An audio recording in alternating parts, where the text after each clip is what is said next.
Bangsa ini lahir dari kesadaran, juga ide dan gagasan. Kesadaran akan pentingnya kemerdekaan berdasar kesetaraan, berdasar kebinekaan. Gagasan berkembang menjadi cita-cita membangun bangsa dan negara untuk semua. Gagasan membentuk bangsa dan negara bernama Indonesia. Gagasan menjadi jantung yang memompa cita-cita. Gagasan membuat kita memiliki visi, memiliki mimpi, punya harapan akan masa depan. Gagasan menjadi intisari berdirinya bangsa dan arah langkahnya kaki-kaki. Dan inilah Gagas RI.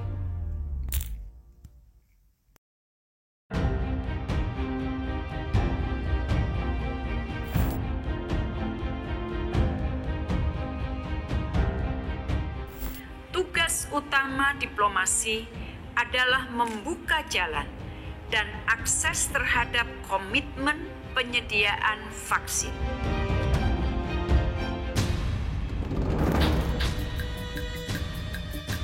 Presiden Jokowi akan merupakan pemimpin Asia pertama yang akan melakukan kunjungan ke dua negara tersebut.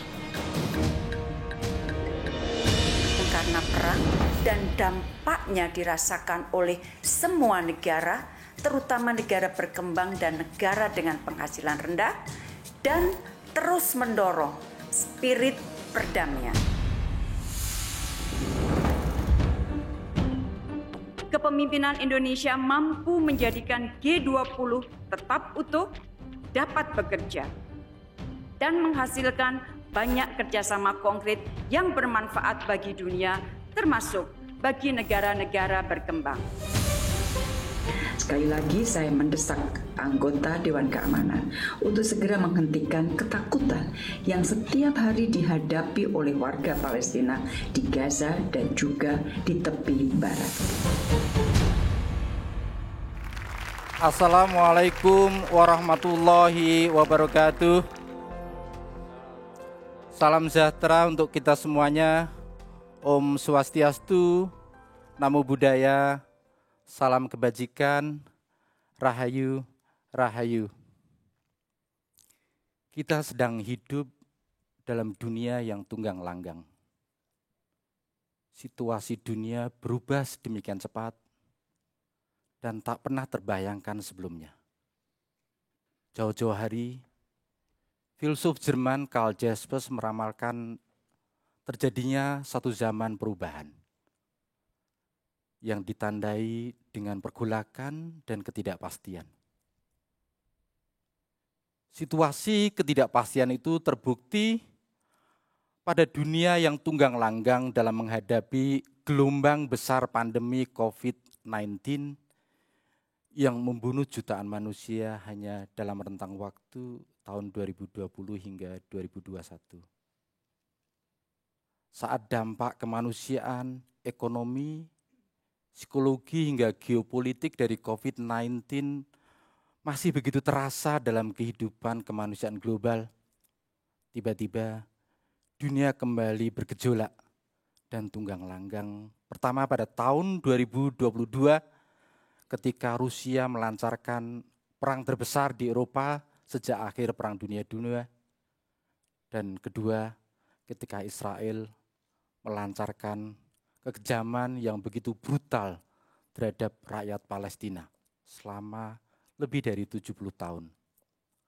Apa yang sebenarnya terjadi pada dunia saat ini? Dan bagaimana kiprah perempuan dan diplomasi Indonesia dalam mengatasi dunia yang syarat dengan pergolakan, syarat dengan peperangan, dan kekejaman terhadap peri kemanusiaan. Kami, tim Gagas RI, Kompas Gramedia, terpanggil untuk ikut serta mencerdaskan kehidupan bangsa. Tujuannya tak lain dan tak bukan adalah agar setiap warga negara menjadi cerdas untuk memahami tentang bagaimana dan mengapa dunia menjadi seperti sekarang ini dan kemana arahnya ke depan. Untuk mengemban amanah luhur para pendiri bangsa itu, Tim Gagas RI menghadirkan figur perempuan yang sangat otoritatif dan istimewa. Ia bukan hanya mengamati apa yang sedang terjadi di dunia saat ini, tapi juga menjelma menjadi apa yang oleh Profesor David Little di Harvard sebagai peacemaker in action. Ia bergerak aktif dalam menyuarakan perdamaian dunia di berbagai forum internasional. Berdiplomasi mencari vaksin untuk menyelamatkan manusia dan tak pernah lelah untuk mendukung kemerdekaan Palestina dari penjajahan Israel. Siapakah dia? She is the one and only Ibu Retno Marsudi, perempuan pertama yang menjadi Menteri Luar Negeri Indonesia selama 2 periode. Kami persilahkan Ibu Retno.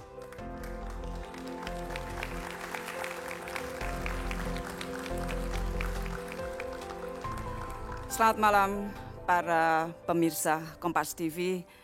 Pak Sugidi terima kasih dan Mbak Rosi juga terima kasih sudah mengundang saya pada malam hari ini. Dan tentunya seperti Mbak Rosi tadi sampaikan, ini adalah dilakukan dalam rangka peringatan Hari Kartini, sehingga saya ingin mengucapkan selamat Hari Kartini kepada perempuan-perempuan Indonesia.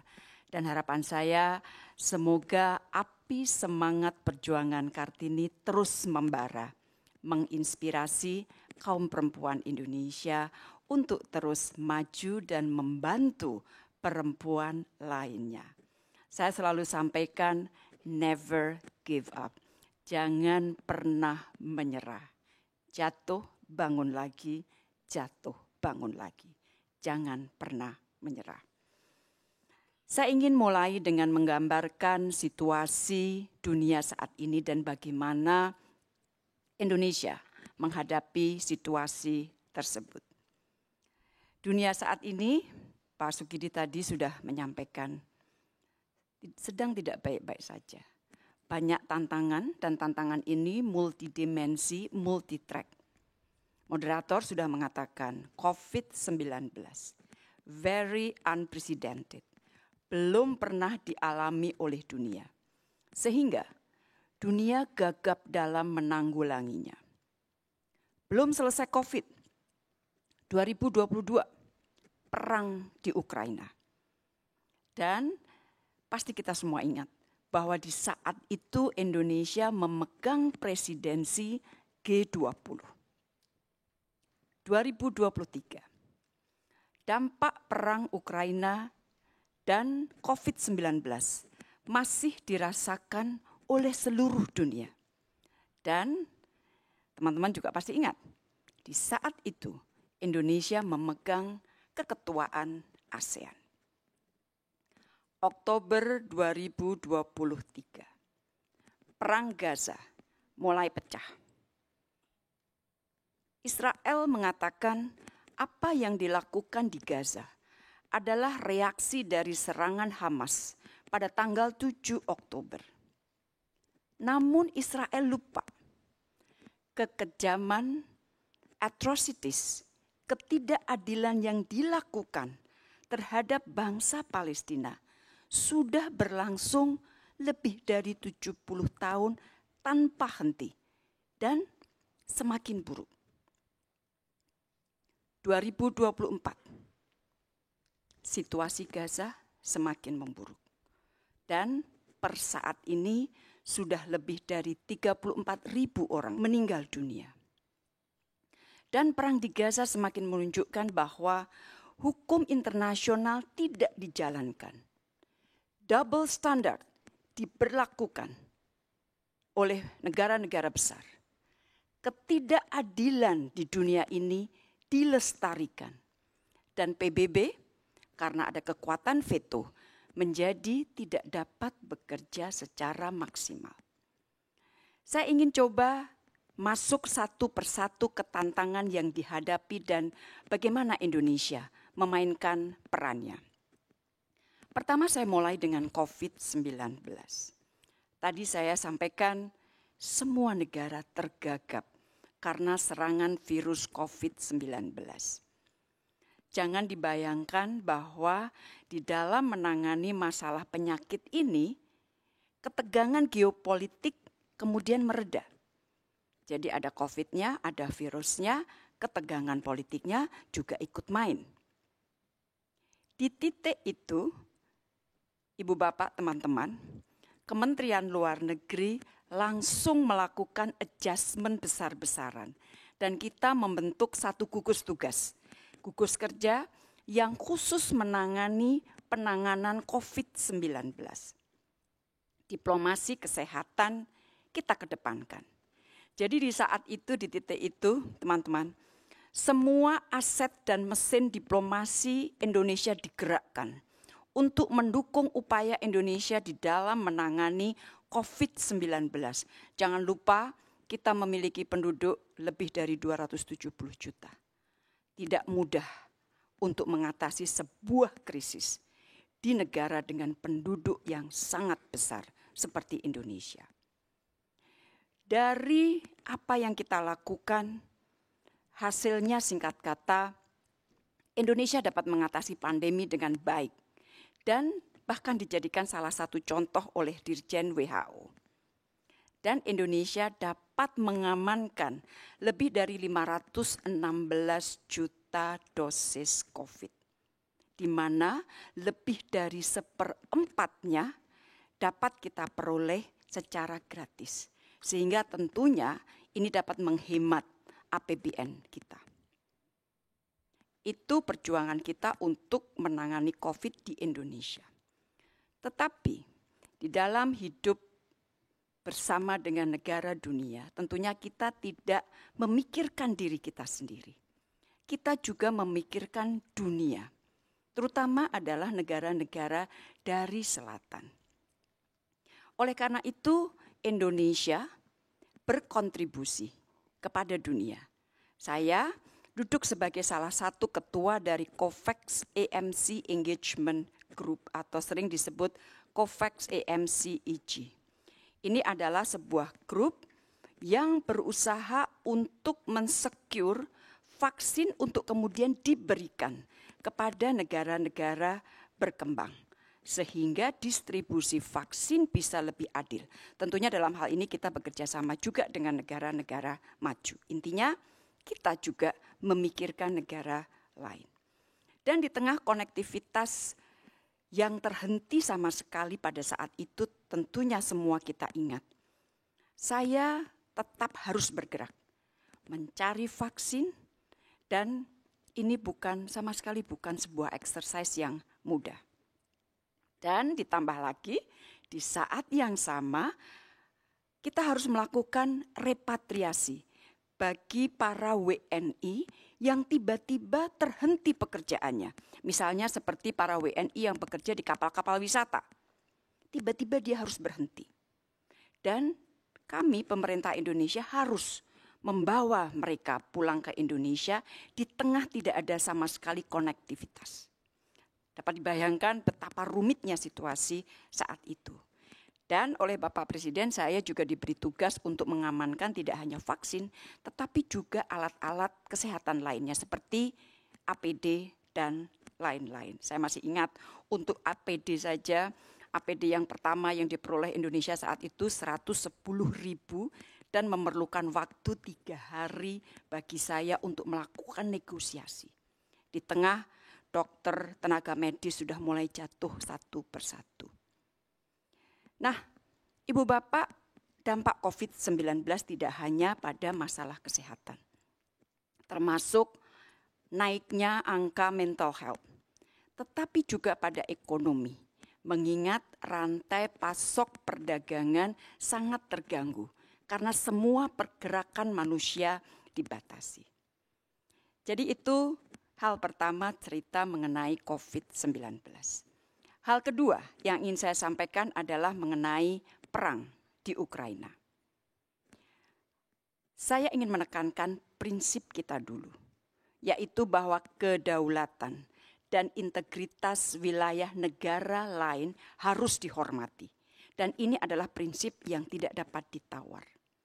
Dan ini, posisi ini, kita refleksikan di dalam voting di Majelis Umum PBB secara konsisten. Konsistensi.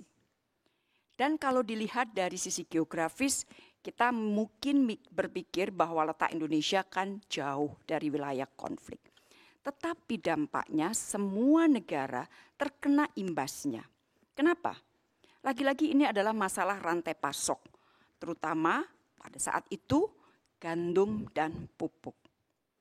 Maka dorongan untuk perdamaian harus segera dikedepankan. Dan Indonesia untungnya memiliki hubungan baik dengan Ukraina maupun dengan Rusia. Pesan perdamaian dibawa Bapak Presiden ke Kiev dan ke Moskow. Jadi kita terbang sampai Polandia, di Polandia kita naik kereta menuju ke Kiev lebih dari 12 jam. Dalam kondisi yang agak empot-empotan. Dan Presiden Republik Indonesia adalah kepala negara pertama Asia yang melakukan perjalanan tersebut. Dan sekali lagi ini bukan perjalanan yang mudah, sangat complicated dan sangat berisiko. Presiden Indonesia juga ditunjuk oleh Sekjen PBB untuk duduk sebagai salah satu champion of the United Nations Global Crisis Response Group. Perang di Ukraina ini menjadi another trigger pembelahan antara dua kubu, Ibu Bapak. Barat di satu sisi dengan Rusia dan RRT di sisi lain. Dan perpecahan ini terjadi di semua lini, di semua forum internasional.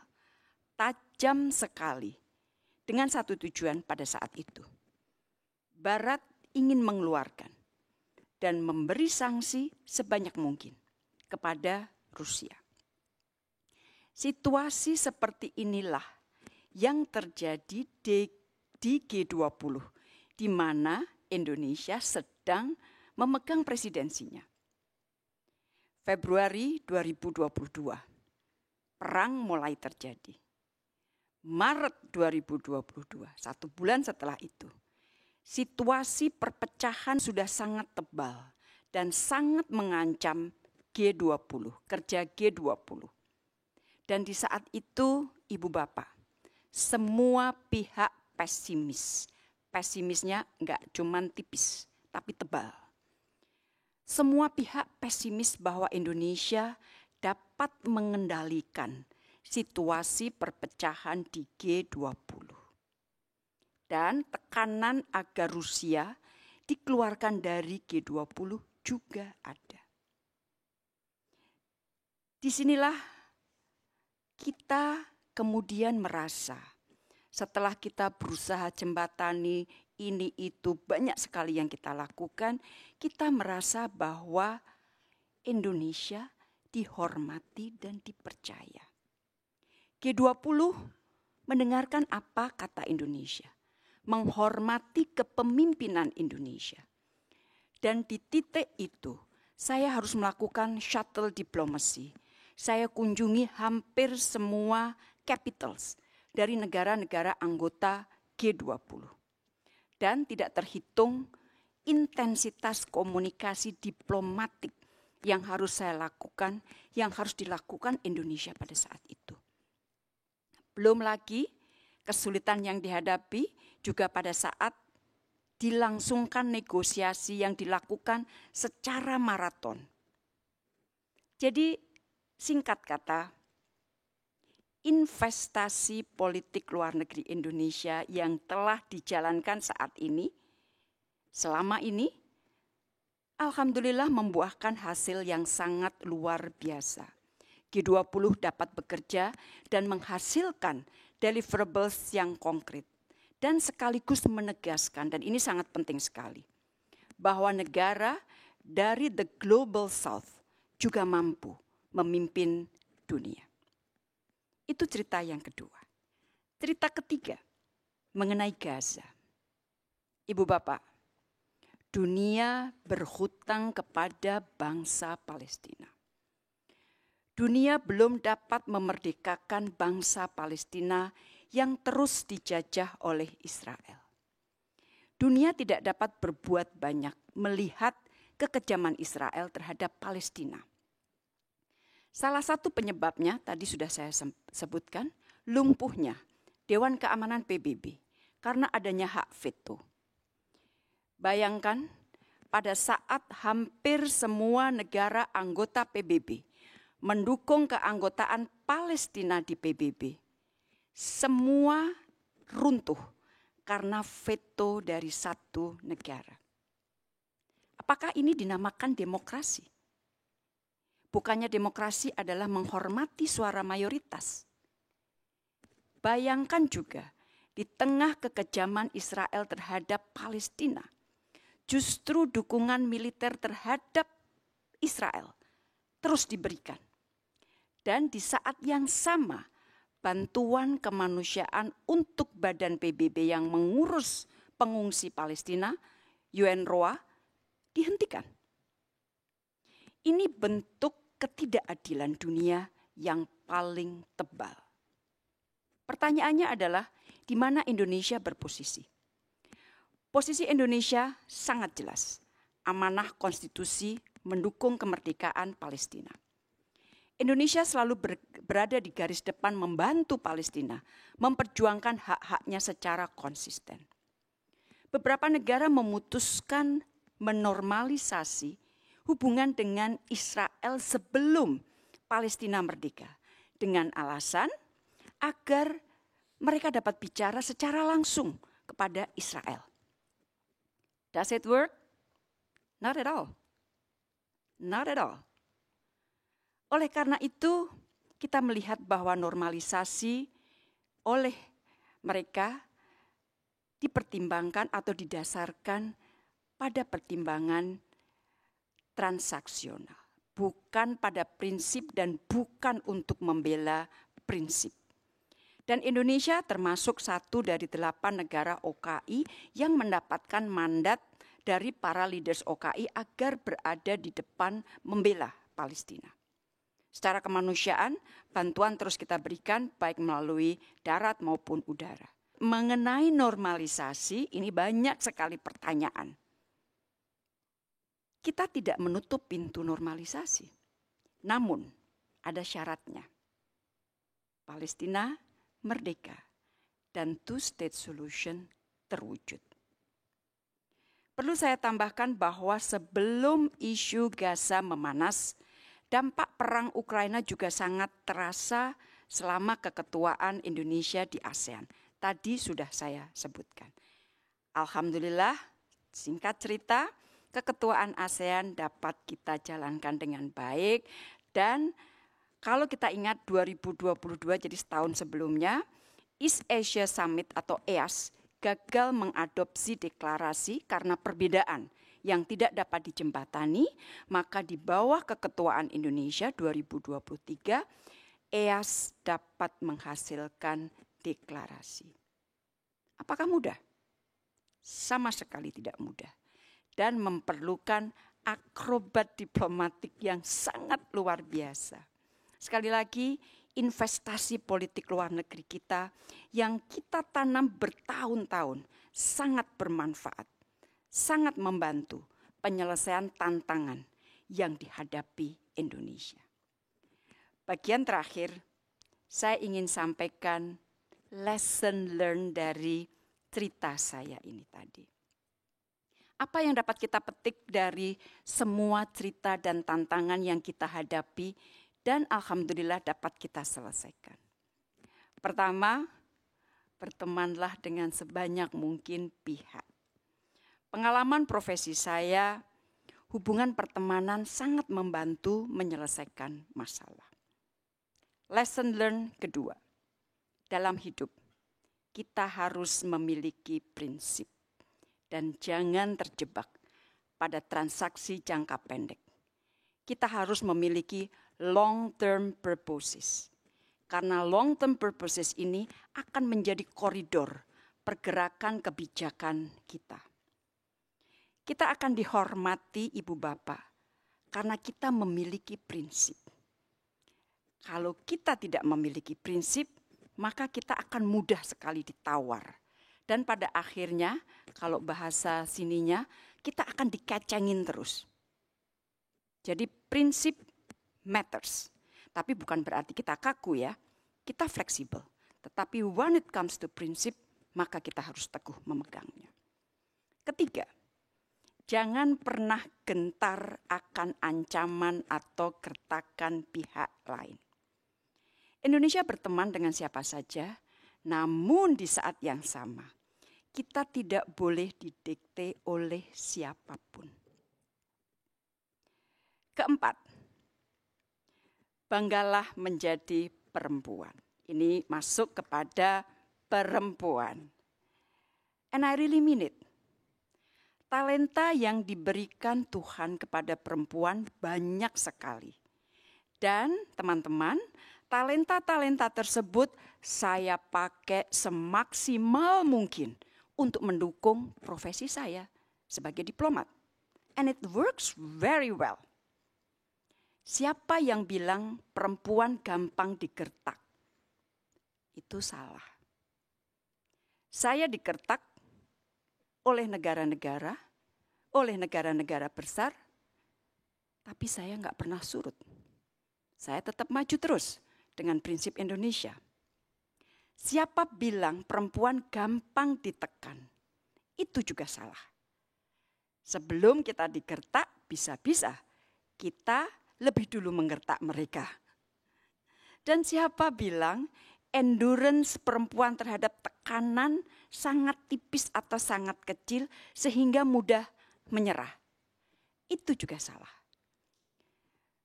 Pada saat semua diplomat saya sudah keletihan karena tingkat kesulitan negosiasi yang sangat tinggi, seperti waktu G20 dan EAS, saya, perempuan, justru mengatakan, kita bisa, ayo maju terus, ayo maju terus. Dan akhirnya kita berhasil. Demikianlah teman-teman, apa yang dapat saya sampaikan. Sekali lagi pesan saya untuk kaum perempuan Indonesia, never give up. Terima kasih.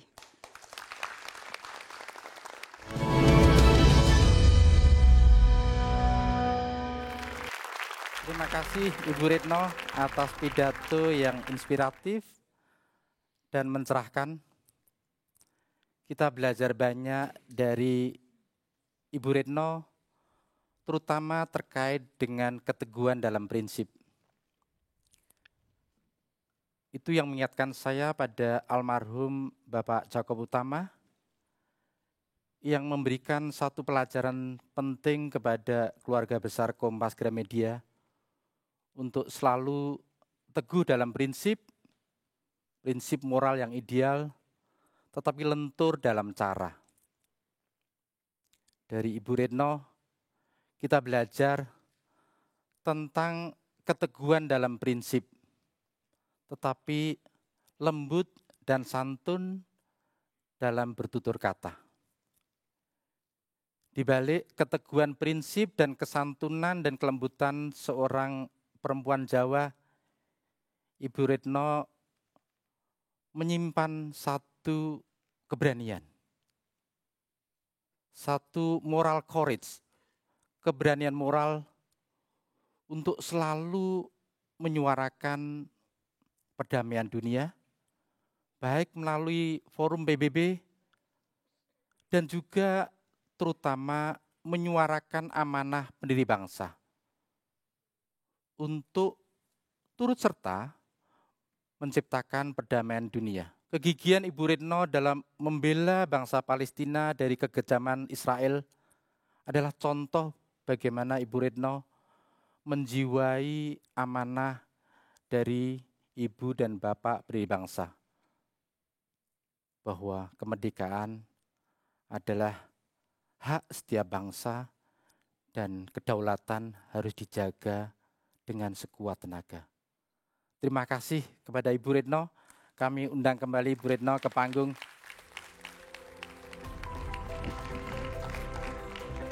Terima kasih Bu Retno.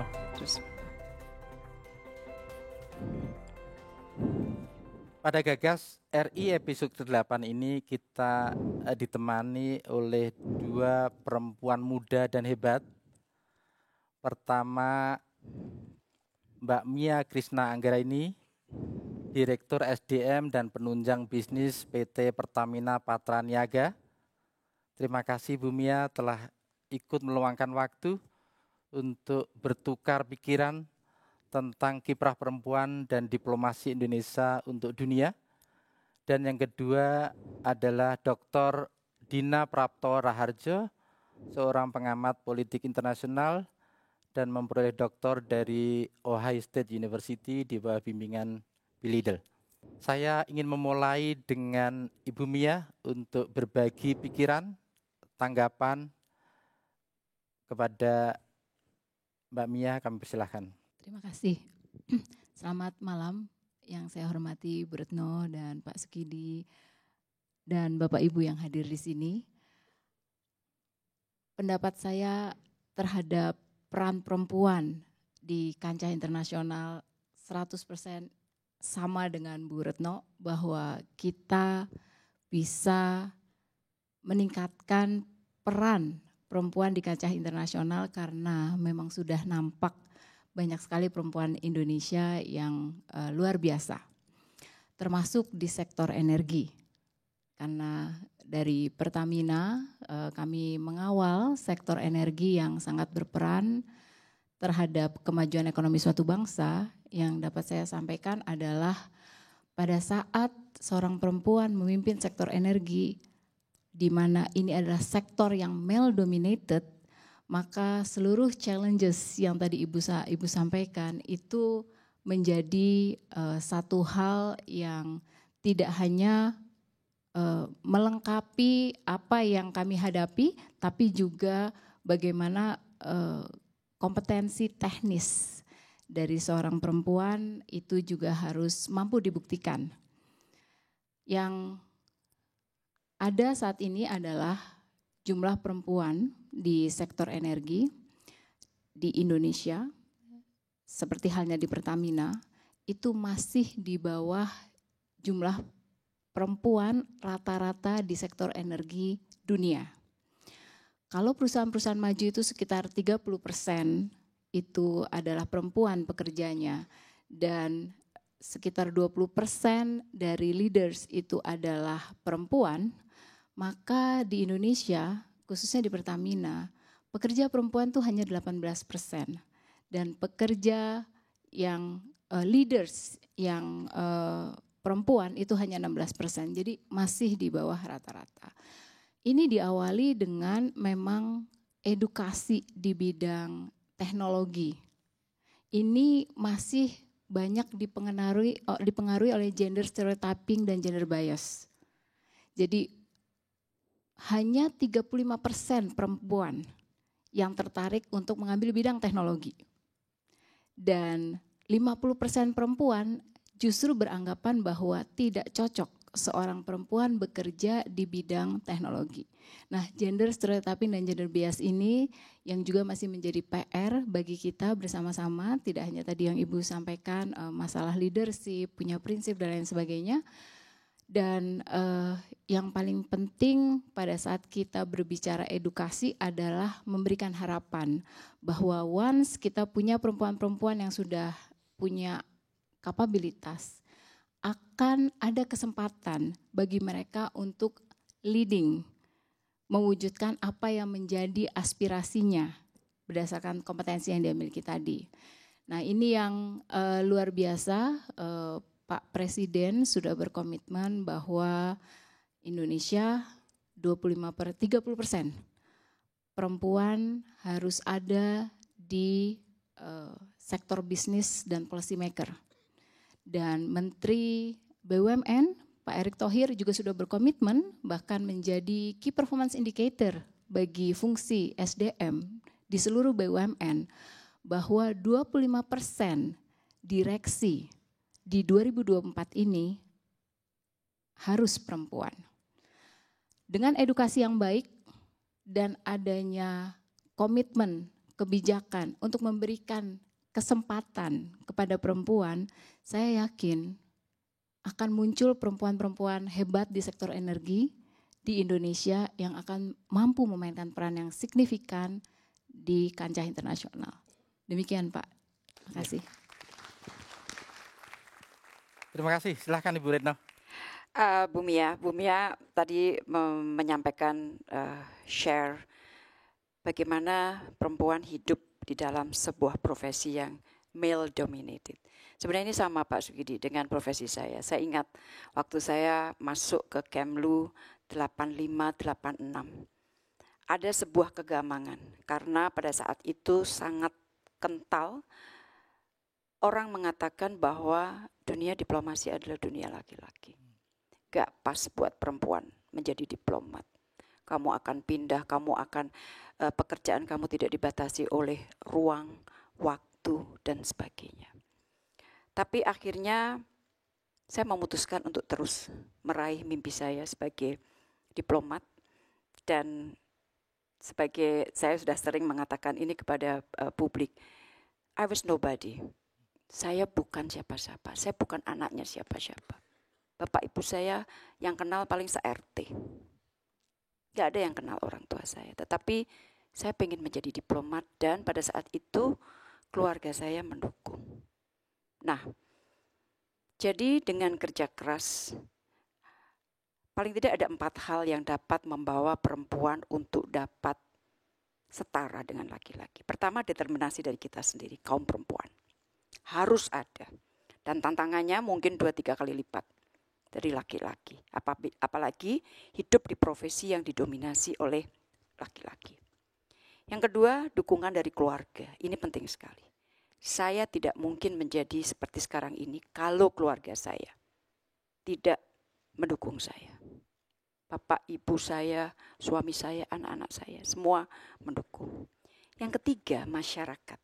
Tadi ada stereotyping dan sebagainya. Jadi masyarakat juga harus dapat menerima bahwa perempuan memiliki hak yang sama dengan laki-laki. Dan yang keempat, ini yang juga penting. Pemerintah harus memberikan atau membuat policy-policy yang pro-gender. Karena kalau tidak, kita tidak akan diberi ruang yang cukup untuk beraktualisasi diri. Nah, di Kemlu, dari sebuah kegamangan bahwa diplomasi dunia laki-laki, waktu angkatan saya itu maksimal diplomat perempuan itu 10%. Dan itu dalam perjalanannya banyak yang kemudian mengundurkan diri dengan berbagai alasan. Tetapi kalau kita lihat diplomat sekarang, jadi setelah 38 tahun ya perjalanan kita, diplomat kita itu jumlahnya 50-50. Bahkan di beberapa angkatan jumlahnya lebih dari 50%. Dan kalau kita lihat setiap kali selesai itu kan kita kemudian ada siapa lulusan terbaik dari pendidikan diplomat kita, mayoritas mereka adalah perempuan. Itu yang membuat saya bangga. Tantangannya adalah bagaimana mereka bisa sampai kepada level pembuat keputusan. Ini tantangan yang masih terus kita coba lagi, sehingga di forum ini saya juga sekaligus minta dukungan dari kaum laki-laki. He for she campaign itu penting sekali. Jadi kampanye he for she harus terus digalakkan. Tapi sekali lagi berawal dari kegamangan, akhirnya saya masuk dunia yang didominasi oleh laki-laki, dan alhamdulillah saya bisa berada di sini.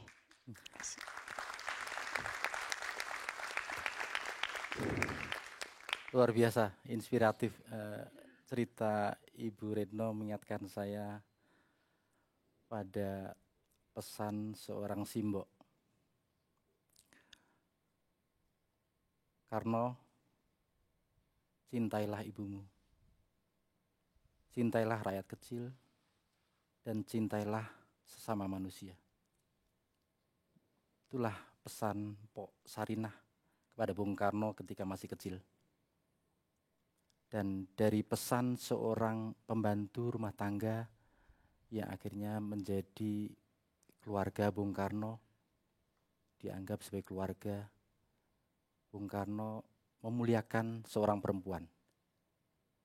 Pok Sarinah, dia memang rakyat kecil, tapi kata Bung Karno, beliau berbudi pekerti luhur.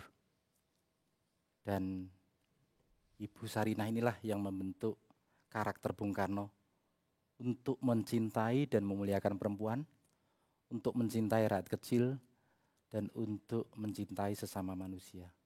Cerita dari Bu Retno, hemat saya, adalah cerita bagaimana seorang perempuan yang karena kegigihan dan percaya pada sistem meritokrasi itu akhirnya berhasil menjadi seorang tokoh, bukan hanya tokoh nasional tapi tokoh dunia, karena percaya pada kesetaraan di tengah dominasi laki-laki, tapi juga percaya pada determinasi diri yang tinggi. Saya akan membuka cermin buat peserta. Saya kira ada beberapa yang juga ingin menyampaikan pertanyaan. Silahkan. Assalamualaikum warahmatullahi wabarakatuh. Yang kami hormati Ibu Retno, Ibu dan Bapak, dan serta adik-adik. Saya Nita Yudi, Bu, Ketua Umum DPP Ikatan Wanita Pengusaha Indonesia IWAPI. Ibu adalah salah satu mentor kami. Mendengar tadi penyampaian Ibu, paparan Ibu, kami sungguh mendapatkan semangat hidup yang luar biasa. Dan tentunya dari paparan tadi, pertanyaan kami adalah seberapa serius Ibu kepemimpinan perempuan dan tokoh perempuan dunia dalam hal menyelesaikan perdamaian, baik yang di Palestina, yang tadi Ibu sampaikan, juga di Ukraina. Karena kami yakin dengan peran Ibu yang sangat luar biasa dan dalam acara Gagas RI ini, kami yakin Ibu bisa menjadi penggagas, pemersatu, menyatukan para pemimpin perempuan tersebut, Bu. Tetapi itu tergantung daripada yang tadi saya tanyakan, seberapa seriusnya. Dan kami yakin, Bu, dengan yang tadi Ibu sampaikan bahwa kita harus memiliki 3 hal, networking, prinsip hidup yang teguh, dan berani. Itu pun ada di kami, karena kami pengusaha, Bu. Jadi kami harus berani, harus punya networking yang luas. Dan mudah-mudahan dengan acara ini kita semua berdoa agar Ibu Retno bisa terus berjuang untuk Indonesia. Silakan Bu Retno. Terima kasih Bu Nita, terima kasih banyak pertanyaannya. Terima kasih banyak pertanyaannya. Ibu, jadi di antara kaum laki-laki ini, kalau kita bicara Menteri Luar Negeri perempuan, karena Ibu tadi bicara seberapa besar sih kita kaum perempuan ini bisa mewujudkan perdamaian. Jadi kita ini punya arisan tahunan para Menteri Luar Negeri perempuan.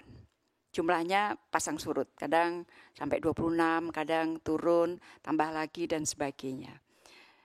Biasanya di masa-masa lalu kita kumpul bulan September di sela-sela sidang Majelis Umum PBB. Ada satu malam yang memang kita dedikasikan semua perempuan Menteri Luar Negeri kumpul. Di situ kita bicara mengenai isu dunia yang lebih lebih konten perdamaiannya lebih banyak dan isu perempuannya lebih menonjol. Misalnya Afghanistan. Saya termasuk orang yang paling di depan pada saat kita bicara mengenai kesetaraan hak pendidikan bagi kaum perempuan Afghanistan. Disitulah mereka kemudian minta saya misalnya bicara sampai sejauh mana Indonesia menjalin kerjasama dengan Afghanistan untuk atau agar kaum perempuan Afghanistan dapat memiliki akses yang sama. Ibu dan Bapak, kita memiliki kekuatan-kekuatan tersendiri, misalnya sebagai negara Muslim terbesar. Pada saat kita bicara mengenai Afghanistan, pada saat kita bicara mengenai Palestina, dan masih ada beberapa isu lainnya, kita memiliki kredibilitas untuk bicara. Jadi sebagai informasi, dalam komunikasi kita dengan Afghanistan, satu hal yang mereka mintakan adalah aku pengen belajar mengenai kurikulum madrasah di Indonesia. Dan ini sekarang sedang kita lakukan. kita lakukan, kita compare notes, plus sudah beberapa mahasiswa perempuan Afghanistan belajar di Indonesia. Tetapi pengiriman perempuan Afghanistan belajar di Indonesia, kita yakini dampaknya lebih kecil dibanding kalau kita ikut membantu mereka membangun sistem pendidikan di negaranya sehingga kaum perempuan di Afghanistan memiliki akses yang sama. Karena pendidikan adalah awal mula semuanya. Kalau kaum perempuan tidak dididik, maka saya yakin masa depan bangsa tersebut akan lebih suram. Karena saya yakin sekali bahwa investing in women adalah investing in a brighter future. Jadi negara yang berinvestasi terhadap perempuan, insya Allah masa depannya akan lebih baik.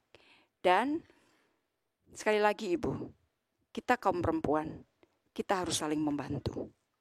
Kita harus saling membantu.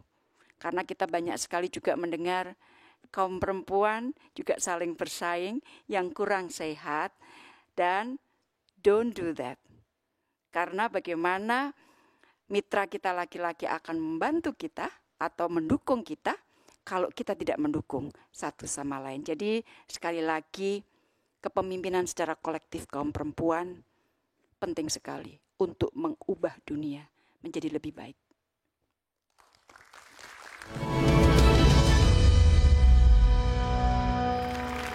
Akan lanjut kepada Mbak Dina Wisnu untuk memberikan respon dan tanggapan. Terima kasih Mas Sukidi dan Ibu Retno yang kami banggakan. Senang sekali bisa jumpa di forum ini, Ibu Mia juga. Saya menanggapi mungkin dua hal, kemudian ada sedikit mungkin poin untuk Ibu bisa sharing lebih dalam, Ibu, sangat inspiratif. Yang pertama adalah soal bahwa perempuan perlu saling mendukung perempuan yang lain. Ibu tadi mengatakan bahwa sebenarnya dimensi dari politik luar negeri, kebijakan luar negeri itu sangat beragam. Mulai dari isu perang, artinya ada soal persenjataan di sana, ada soal penjualan senjata, displacement of people, refugees. Kemudian di sisi lain ada sisi ekonomi misalnya. Kita harus paham soal arus perdagangan, rute perdagangan, harga minyak, kemudian juga perlindungan warga negara, artinya mulai dari hal yang teknis ya, memulangkan WNI, kemudian kalau masih hidup seperti apa, kalau sudah meninggal seperti apa, sampai urusan budaya seperti musik, seni, dan lain-lain itu harus dikuasai dalam politik luar negeri. Jadi kita bisa lihat bahwa dalam konteks Indonesia yang bergerak semakin maju, diharapkan juga perekonomian kita semakin meningkat, sebenarnya eksistensi kita di tingkat global juga didorong untuk semakin lebih multidimensi. Dan saya kira itu bukan satu hal yang magic ya, semua hal yang diceritakan oleh Ibu tadi secara tidak langsung mengatakan ada satu persiapan. Ada satu hal yang tidak lahir dengan begitu saja dan mungkin belum sempat diceritakan oleh Ibu tadi. Apa yang beliau lakukan supaya sampai di titik itu. Saya sendiri mau menggarisbawahi bahwa satu yang saya syukuri dari relasi saya selama ini dengan Kementerian Luar Negeri adalah peluang yang diberikan oleh Ibu Retno untuk saya juga bisa terlibat dalam bidang pendidikan di Kementerian Luar Negeri. Sudah melatih diplomat sejak 2010 dalam berbagai level ya. Kemudian juga kegiatan-kegiatan untuk Kementerian Luar Negeri itu sangat multidimensi. Jadi kita berusaha untuk menghadirkan, jadi istilahnya multi track ya Bu ya, di tataran masyarakat sipil, pelibatan masyarakat sipil juga ada, kemudian bisnis juga ada, kadang kita buat forum soal demokrasi dan sebagainya. Peluang-peluang itu diciptakan dan disediakan supaya orang-orang muda termasuk yang perempuan tadi punya peluang kesempatan untuk mempersiapkan diri. Nah mungkin sisi itu bisa diungkap lebih dalam, apalagi kalau saya lihat perempuan itu sebenarnya secara natural punya kecenderungan untuk, kalau studi-studi bilang kecenderungan perempuan untuk depresi atau rendah diri itu juga tinggi. Studi Kanada mengatakan 47% perempuan lebih cenderung punya masalah mental itu ketimbang laki-laki yang 36%. Bukan karena perempuannya sebenarnya, tapi karena memang tekanannya besar sekali. Dan kita tahu sebagai diplomat, Ibu mungkin mengarahkan, oh di sana kita melakukan A atau B gitu ya. Tetapi di tingkat global banyak hal yang tidak bisa dikendalikan oleh Indonesia. Misalnya terjadi perang tiba-tiba di Afghanistan atau di Iran gitu kan. Ibu tentu harus memikirkan ini gimana staf saya yang ada di sana. Trauma perempuan saat mendengar bom itu betul-betul melekat. Saya kenal beberapa orang di Kementerian Luar Negeri yang pernah merasakan betapa tertekannya itu. Terpisah dari keluarga dalam waktu yang lama, itu juga bukan pekerjaan yang mudah. Jadi banyak hal yang sebenarnya mesti ditunjang. Dan saya yakin Ibu punya jawabannya selama ini, apa yang sudah disiapkan juga untuk adik-adik diplomat Indonesia lebih siap untuk menghadapi tantangan yang lebih multidimensi itu. Yang kedua, kalau bicara soal hubungan internasional, tadi Ibu cerita soal dunia pasca perang dingin usai tahun 1989, saya juga kebetulan sudah mulai mengerti soal hubungan internasional. Jadi di masa-masa itu kita melihat bahwa konsep kerjasama dan trust yang Ibu yakini betul sebagai satu jalan untuk maju Indonesia, sebenarnya sekarang sedang diuji, sedang betul-betul diuji. Apa yang kita yakini sebagai jalan menuju kemakmuran pasca Perang Dingin, ternyata lewat kejadian di Gaza, lewat kejadian di Myanmar, lewat kejadian di Afghanistan, di Libya, di Suriah, kita melihat bahwa negara-negara besar tidak betul-betul genuine mengatakan mari kita kerjasama, mari kita membangun trust. Semua itu digunakan sebagai alat politik. Ini satu, saya mungkin mengajak kita sama-sama berpikir soal way forward, soal multilateralisme juga. Karena negara-negara Global South di selatan itu ragam variasinya sangat besar. Mulai dari Indonesia yang memang sangat cinta damai, tapi ada juga negara-negara yang mudah ditarik ke sana kemari. Jadi di tingkat multilateral sekarang, mulai terbentuk kubu-kubu sebenarnya. Kubu-kubu yang sangat rentan untuk ditarik oleh kekuatan-kekuatan besar yang tadi saya bilang kurang genuine untuk mempraktekkan trust dan cooperation. Ya kita lihatlah misalnya satu negara yang protesnya sudah di mana-mana sampai mahasiswanya pun turun ke jalan dan tidur di kampus, kenyataannya mereka tidak berubah sikap, tidak bergeming sama sekali terhadap kekerasan yang dia pilih sebagai solusi untuk hubungan luar negerinya. Jadi kita melihat bahwa pertaruhan gagasan, ide, perdamaian dan trust dan kerjasama ini betul-betul sedang diambang ujian. Bagaimana Indonesia ke depannya, apalagi dengan seiring ekonomi kita semakin maju, kita juga semakin tampil di tingkat internasional, ujian itu pasti sampai di depan pintu kita. Jangan sampai negara kita dan diplomat kita serta orang lain yang terlibat di sini di bidang politik luar negeri belum siap untuk itu. Mungkin Ibu punya saran, punya pesan gitu ya supaya kita semua bisa satu meja. Silakan. Terima kasih Ibu. Terima kasih Mbak Dina. Silakan Ibu Retno. Terima kasih Bu Dina.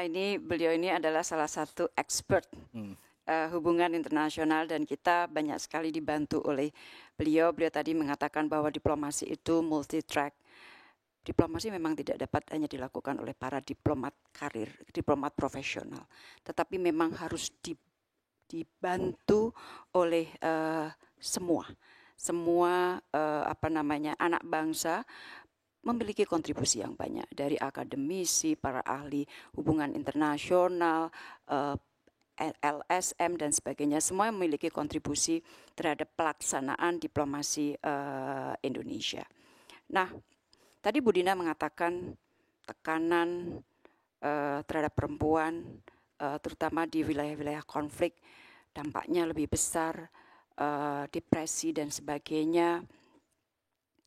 Ini memang sebuah tantangan yang sangat-sangat besar. Dan kebetulan saya adalah anak pertama dan ibu saya adalah seorang perempuan yang cukup keras.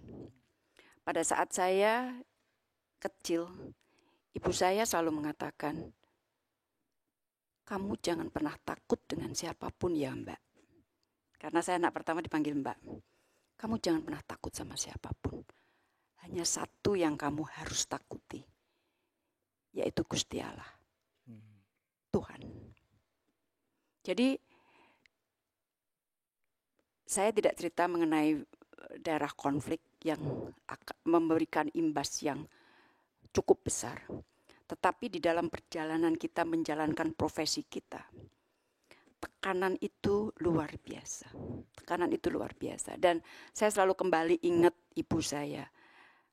Karena kita kan, tadi saya bilang, I was nobody. Tapi ibu saya itu dengan keyakinannya mengatakan, jangan pernah takut Mbak sama siapapun. Takutlah sama Gusti Allah. Ini yang menjadi penguat saya, Pak. Jadi pada saat tekanan itu datang, saya kadang-kadang harus menjawab, kadang-kadang saya tidak menjawab, tapi saya tidak bisa ditekuk. Saya tidak bisa menyerah karena prinsip.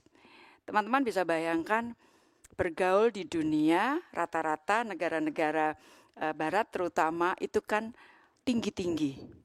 Laki-laki, udah perempuan kecil pisan. Jadi biasanya kalau udah waktunya foto, nah ini nih masalah ini saya nih kelihatan kecil sekali. Jadi biasanya kalau saya usulkan kita fotonya duduk aja ya supaya nggak kelihatan kecilnya. Tapi sekali lagi teman-teman perempuan tantangan banyak. Tapi jangan pernah takut sama siapapun selama kita menjalankan hal yang besar dan yang baik. Dan Bu Dina tadi juga mengatakan mengenai masalah apa yang dilakukan Kemlu, pengambilan keputusan dan sebagainya.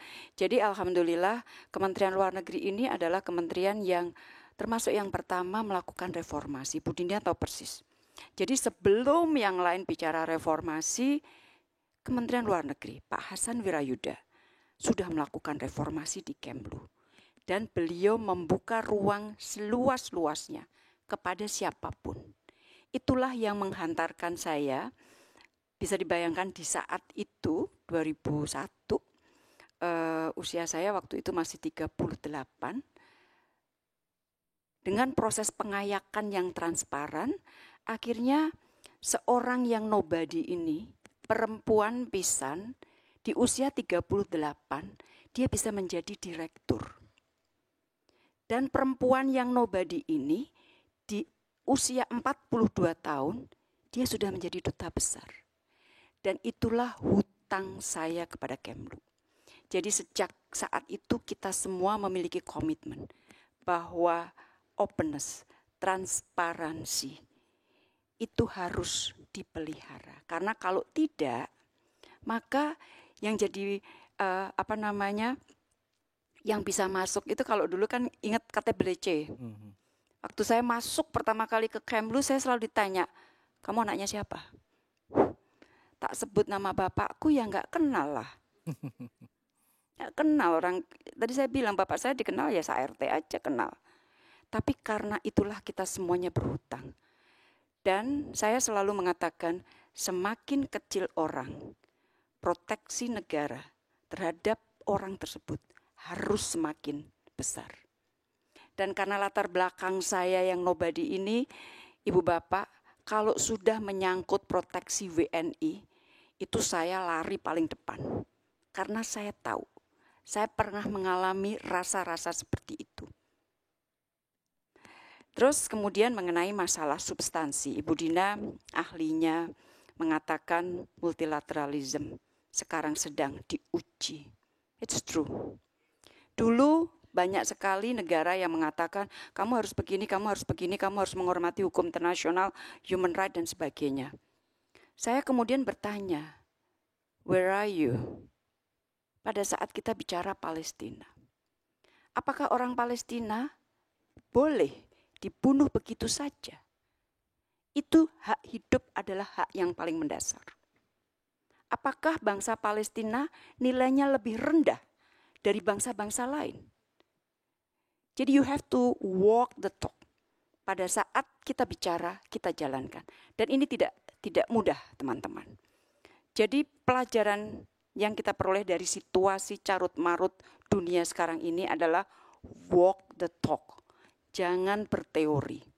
Dan disinilah kita perlu berteman banyak, dan disinilah sebenarnya the Global South memiliki kesempatan untuk memimpin dunia.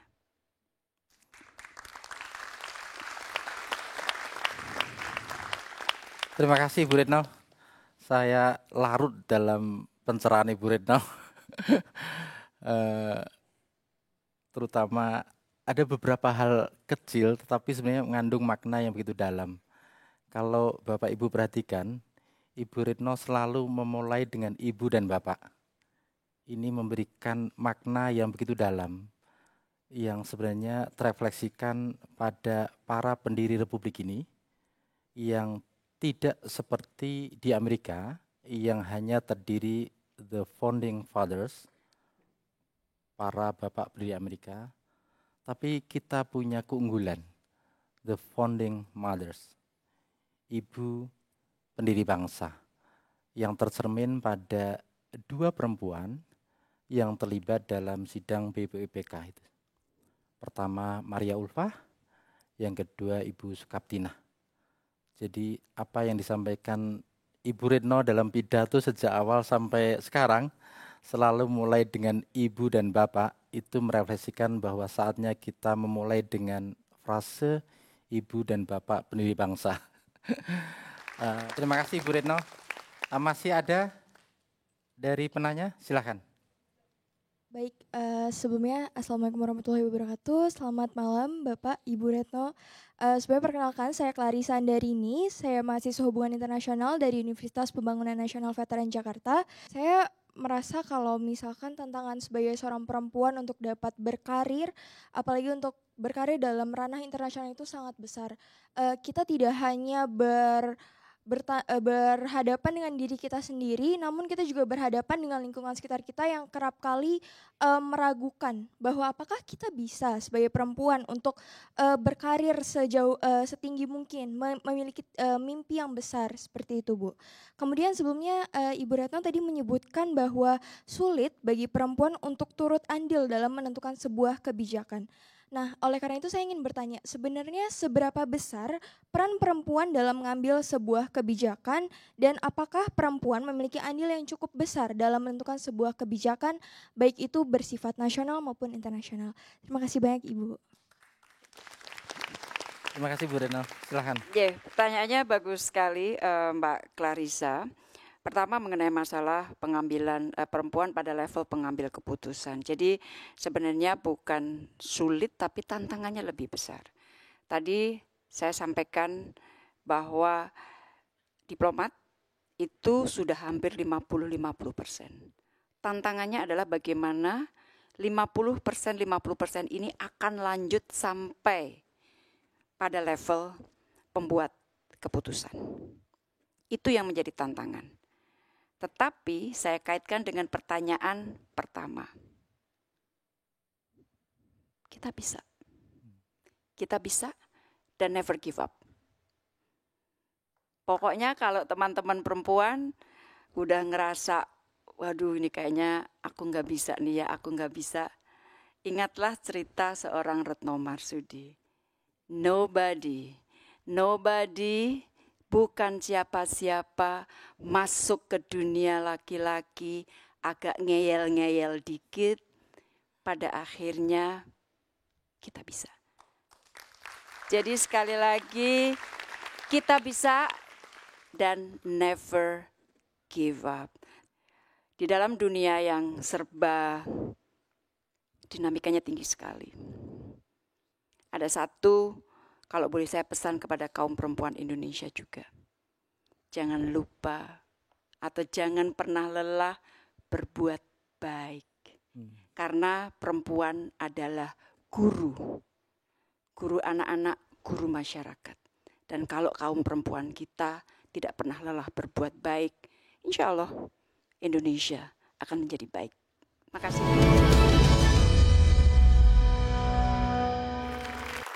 Saya kira kita di penghujung acara. Saya memohon kepada Ibu Retno untuk memberikan closing statement. Baik, Ibu Bapak, Pak Sugidi, terima kasih banyak. Para narasumber, terima kasih. Diplomasi ini bukan sprint. Jadi kalau kita lari sprint cepat tapi pendek. Diplomasi ini adalah sebuah maraton. Fokus kita adalah kepentingan jangka panjang. Jangka pendek penting, tetapi kepentingan kita harus dituntun untuk mencapai kepentingan jangka panjang. Oleh karena itu, kita dituntut memiliki endurance yang tinggi. Terus melangkah meski kita kadang merasa lelah. Demi sebuah tujuan yang mulia yang kita tahu ada di depan sana. Kita juga harus memiliki panduan yang akan menuntun setiap langkah yang kita ambil dan kita jadikan pegangan agar tidak salah arah. Perjuangan mencapai tujuan tersebut seringkali tidak mudah, penuh tantangan, dan bahkan terkadang tampak mustahil untuk dicapai. Dan tidak jarang pula muncul pertanyaan, buat apa sih kita melakukan itu semua? Buat apa sih Indonesia repot-repot membantu Palestina ketika banyak negara yang tidak melakukan hal yang sama? Buat apa Indonesia repot-repot harus membantu Afghanistan? Tadi saya ceritakan, ketika kita tidak menerima, sebagian kita merasakan bahwa manfaatnya apa? Buat apa kita terus mendorong kerjasama dan kolaborasi ketika negara-negara lain sibuk berantem sendiri? Terhadap pertanyaan-pertanyaan tersebut, saya menjawab, karena Indonesia, diplomasi Indonesia bukan hanya mengenai kita sendiri. Konstitusi kita sudah mengatakan bahwa kita harus berkontribusi untuk menjaga perdamaian dunia. Dan bagi Indonesia, diplomasi adalah tentang perjuangan menegakkan prinsip dan nilai. Tentang melakukan sesuatu yang benar, meski tidak mudah. Tentang berada di sisi yang benar dari sejarah. Dan kepentingan hanya akan bertahan sesaat, sementara prinsip dan nilai akan terus abadi. Prinsip dan nilai inilah yang menjadi panduan kita, Ibu Bapak, dalam menjalankan politik luar negeri. Namun bukan berarti dalam menegakkan prinsip dan nilai itu kita lantas mengorbankan kepentingan nasional sama sekali. Jadi kalau kita berdiplomasi ada dua yang kita penuhi, kepentingan nasional dan kontribusi kita bagi dunia. Jadi itulah yang dapat saya sampaikan, Pak Sugidi, Ibu Bapak sekalian, insya Allah dengan memegang prinsip, dengan terus berjuang untuk kepentingan nasional dan terus berkontribusi, maka Indonesia akan terus dihormati di antara bangsa-bangsa di dunia. Terima kasih sekali lagi. Pidato Ibu Retno mengingatkan saya pada pidato Bung Hatta dari Belanda ketika Bung Hatta menyampaikan pledoi Indonesia Merdeka. Di penutup pidato itu, Bung Hatta berkata, hanya ada satu tanah air yang disebut tanah airku, ia berkembang dengan usaha, dan usaha itu adalah usahaku. Malam ini kita melihat ekspresi dari seorang tokoh perempuan, Kartini Indonesia, yang mencintai dan memajukan Indonesia dengan usaha, dengan amal, dengan perjuangan diplomasi itu sendiri. Diplomasi untuk kemanusiaan, diplomasi untuk kedaulatan negara, dan diplomasi untuk membela mereka yang tertindas di Afghanistan, di Palestina, dan di berbagai belahan dunia. Dari Ibu Retno, kita belajar tentang keteguhan dalam prinsip, terutama keteguhan dalam memegang prinsip moral yang ideal, yang dipetik Ibu Retno dari pesan ibunya, Jangan pernah takut kepada siapapun, hanya takut kepada Tuhan. Dan dari Bu Retno kita belajar tentang bagaimana keteguhan dalam prinsip itu selalu disampaikan dengan tutur kata yang santun, dengan kelembutan hati, dan itu semata-mata untuk kebaikan bersama. Terima kasih Bu Retno, terima kasih Mbak Dina, Mbak Mia, dan seluruh hadirin yang hadir di studio malam ini. Kami dari tim Gagas RI mengajak semua rakyat Indonesia untuk selalu mencintai, menjaga, dan memajukan Indonesia dengan amal, dengan usaha, dengan perjuangan. Insya Allah semua kebaikan itu akan menjadi amal baik kita untuk Indonesia Raya tercinta yang kita cita-citakan bersama. Terima kasih. Wassalamualaikum warahmatullahi wabarakatuh.